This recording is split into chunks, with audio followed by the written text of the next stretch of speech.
Hi everyone, I want to talk about running engaging live classes. Now, you've probably heard about these different options for teaching synchronously or live online, such as Zoom, Microsoft Teams, Google Meet, or maybe you have an institutional tool. There are a lot of features in these tools. You might have a main meeting room, a whiteboard where you or students can write different ideas, some live polls that can be done during class, chat feature, maybe synchronous word processing, such as with Microsoft Word Online or Google Docs, or breakout rooms. These are all very useful to try to keep class more engaging. What do you do during that online class to keep students as engaged as possible? Oh, it's a question, a true-false question. Dawn recommends that you lecture in Zoom for 30 minutes. Wow, I wonder if anybody's going to answer that question. Wow, it looks like someone did answer. False. That's right.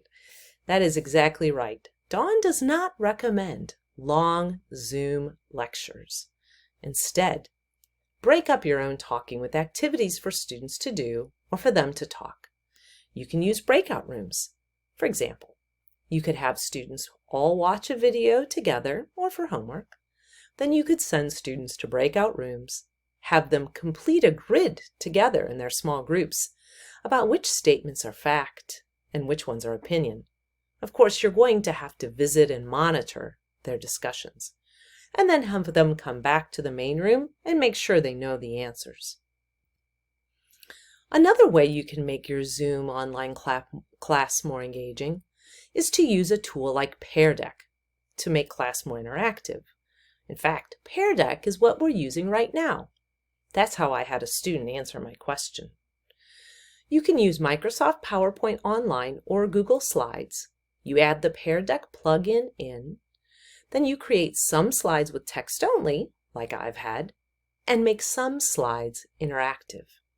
When it's time to present, you just start up your Zoom or your Teams class. You choose Start Lesson in the Pear Deck.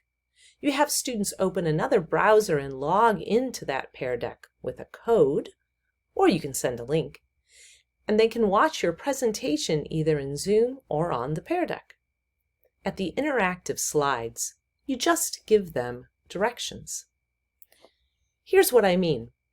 Here's how you can make your lesson interactive with the power of Pear Deck. As you can see, the first step is to open that Pear Deck add-on through the Add-ons menu. This is for Google Chrome. Then add interactive slides from our library, from the Pear Deck library, or you can create your own custom questions. Their library has so many types of templates that you can see for ideas, or you can just use them. And third, you click Present Lesson to start your interactive lesson. Students enter in a code. What are the kinds of options that they have? As I mentioned, there's a lot of templates.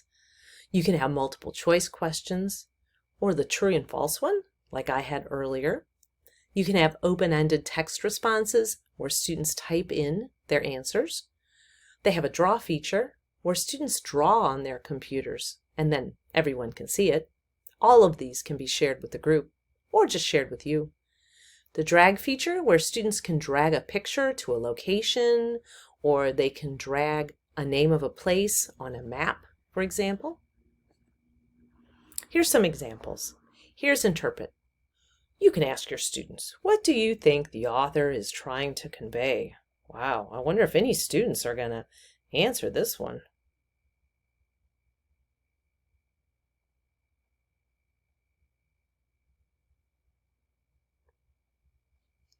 Oh, looks like we have an answer. Yes, here's someone, and they would say what the author is trying to say. All the answers appear here in live. Let's look at another type. Here's a mind map for benefits of online teaching. All right, so, wow, this one's a draw one. So what will students be able to draw?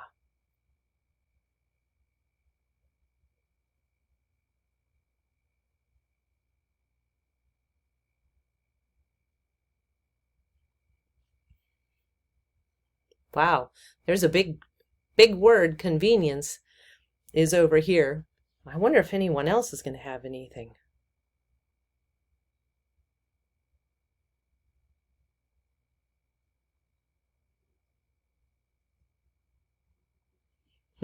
Oh, okay, now they typed it, so you don't have to only draw, you can actually also type with the draw feature.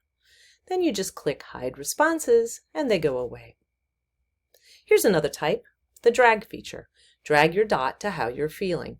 If you're wondering how students are doing, are they confused? Do they need help? Are they doing okay? Oh, I wonder how our students are doing today.